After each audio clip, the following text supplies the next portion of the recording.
get into the latest 76ers news and rumors. I'm Harrison Graham here from Chat Sports, and with NBA free agency upon us, a lot of buzz around the Sixers as they look to, retool and recharge for the upcoming season.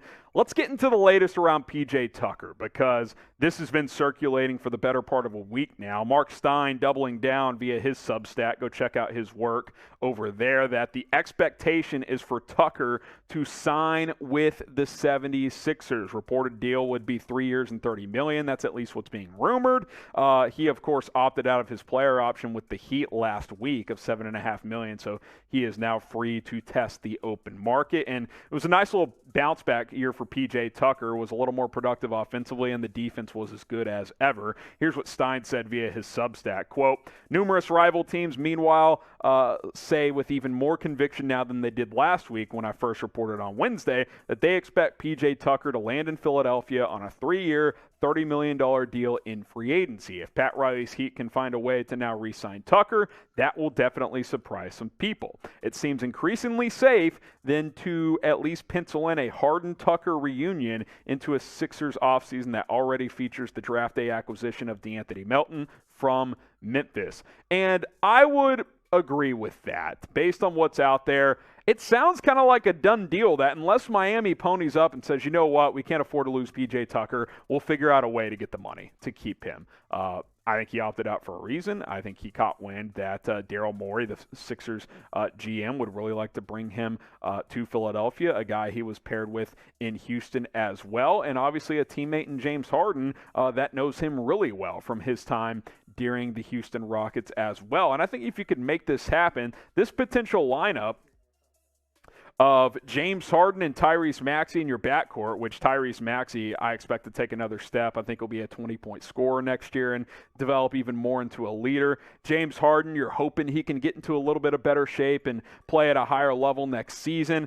Tobias Harris, if he's back, unless you want to move his contract. P.J. Tucker could slide into that stretch 4 role. And then Joel Embiid, of course, who should have been the reigning MVP, still in the center there as well. Then DeAnthony Melton, a good bench piece. Matisse Thybulle, who could get dealt. We'll see. Jordan Yang, some decent bench pieces there as well. What we know is P.J. Tucker is an absolute difference maker. Every team he's on goes deep in the playoffs. He was on the Bucks championship team. He was on those Rockets teams making deep runs.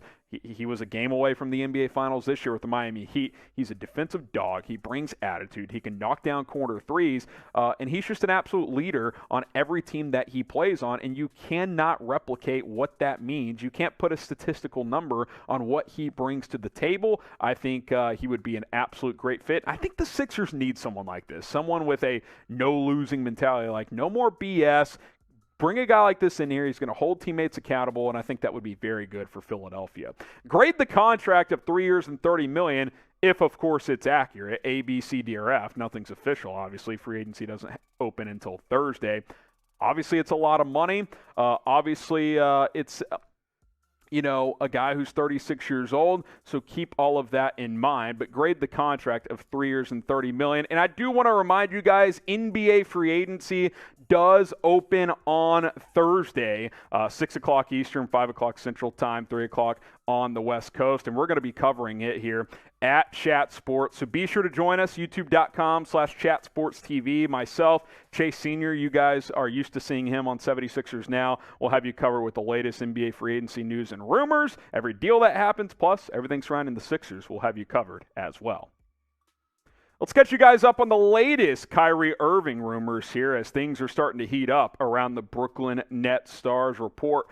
Brooklyn Nets Star, I should say. Report out of New York that the Nets have given Kyrie permission to seek sign-in trade packages. The teams that Kyrie are interested in, Lakers, Mavs, Knicks, 76ers, among those teams that have been on his radar. Now, I think what's pretty clear at this point in time, and there's a lot of new information that we're going to get to here, is that Kyrie is very unlikely to be in Brooklyn moving forward. Now, this was the list that Woj reported was Kyrie's list last week. Dallas Mavericks, LA Clippers, LA Lakers, Miami Heat, New York Knicks, and Philadelphia 76ers. Now, Adrian Wojnarowski also reported that the Mavs, Clippers, and 76ers aren't interested at this point in time. And then also the Knicks and Heat showed little interest, so pretty unlikely. Knicks are going heavily after Jalen Brunson. That's been their priority, at least as of late. Could pursue Kyrie as well. They've got the trade pieces to certainly do that if they want to, but sounds like they aren't that interested at this point in time.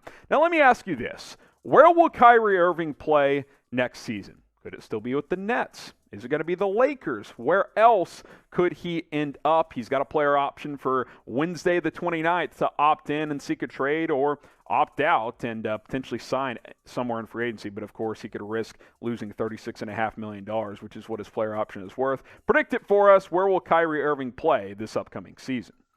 Now, Adrian Wojnarowski also reports this when it comes to Kyrie. According to ESPN sources, outside of the Lakers, there are currently no known teams planning pursuit of sign-in trades for Kyrie Irving. No sign-in trades can be formally discussed until after 6 o'clock on Thursday. Brooklyn isn't believed to have interest in available Lakers packages. Woj also added this. If Irving, declines his $36 million player option, he would be eligible to sign with the Lakers for the $6 million taxpayers exception. Deadline is Wednesday to decide on an option. Let me just say this. And look, who knows, right? Kyrie's impossible to predict. I would be floored if Kyrie Irving played on the taxpayers mid-level. He can opt in for $36.5. You're telling me he's going to opt out because he doesn't think he can find a sign and trade and sign for $6 million? Why would he do that? That makes no sense whatsoever. Now, Kyrie has said the earth is flat before, so, he doesn't always have the clearest thoughts on these things. But you talk about someone's money, that's a $30 million difference there. This feels like the Lakers are bust, at least right now. Things could change. Does a team like Dallas or New York show interest based on who loses the Jalen Brunson sweepstakes? Maybe. That could be a possibility as well. But the Lakers consistently from the beginning here have been the team that have shown interest because they have Russell Westbrook. And if they can move Russ and get Kyrie, even with all the stuff Kyrie Irving comes with in terms of the distractions and the randomly being unavailable and things like that, that's still a clear upgrade over Russell Westbrook. I think we all know that. I think we all believe that. So, I think the Lakers are the clear front runners here, even though a trade is more difficult because you do have Russell Westbrook. But I think they're motivated enough to get something done. And I think if something does get done, it'll be from the Los Angeles Lakers. Now, subscribe to our team channels. A lot of our teams that we cover have been linked to Kyrie Irving. The Lakers Report approaching 47,000 subscribers. Go subscribe over there if you're a part of Laker Nation, youtube.com/LakersTV. If you're a Warriors fan, youtube.com/WarriorsTV. Just crossed 33,000 subscribers over there. Dallas Mavericks Today has been red hot with coverage, videos every day right there. YouTube.com/MavsTV. Celtics Today is approaching 10,000 subscribers. Help us get there if you're a C's fan. YouTube.com/CelticsTV. And then Knicks Now and 76ers Now. YouTube.com/KnicksTV and YouTube.com/76erstv are 6 teams that we have specific channels to. And hey, here's the deal. If you're a fan of another team, go support these channels. Maybe your team could be next. Kai Sotto did not get drafted in the NBA draft, but there's some rumors out there, some buzz around whether or not he'll sign with a team in the Summer League after being not picked in last week's NBA draft. Now, initially, his agent came out and said that he will not play in the Summer League. Kai Sotto tweeted out after, my agent misspoke. I have not made a firm decision yet. Now, he then deleted that tweet, so could that signal that he's not going to play in the Summer League? Possibly, but he hasn't completely dismissed it, so we'll have to wait and see what happens on that front. Kai Sotto did tweet this a couple of days ago. Not the outcome that we wanted, talking about not getting picked, but it's what I needed. My vision became clear, and I believe in God's plans for me. I'm far from over, and I'm not stopping till I get to fulfill my dreams. Obviously, he's got the Filipino flag there as well. Here's what I'll say. Kai Sotto should play in the Summer League. I think it would benefit him greatly. He could show NBA scouts and coaches what his skill set is, what he's all about, not only as a player but as a potential teammate as well. I think it would be a great and unique opportunity. Even if after the Summer League he decides, I'm going to stay overseas, I'm going to play for the 36ers in Adelaide for a couple more years. Okay, great, and continue to develop. You can do that. But sign with an NBA team and play in the Summer League. I think that would benefit Kai Sotto very, very much, and I think it would be the right decision for him in his career. Do you want your favorite team, I meant to say sign Kai Sotto. Do you want your favorite team to sign him? I think a lot of you guys wanted him to draft him. Like this video if you would like to see your favorite team sign Sotto for the NBA Summer League. Now, you looked at his numbers from last year. 7.5 points, 4.4 rebounds. He can stretch the floor as a pretty good shooter from deep, 38.5%. Now, you know, he gets stuck on switches, and that can be a little challenging defensively, but when he's able to just defend the paint, decent rim protector as well.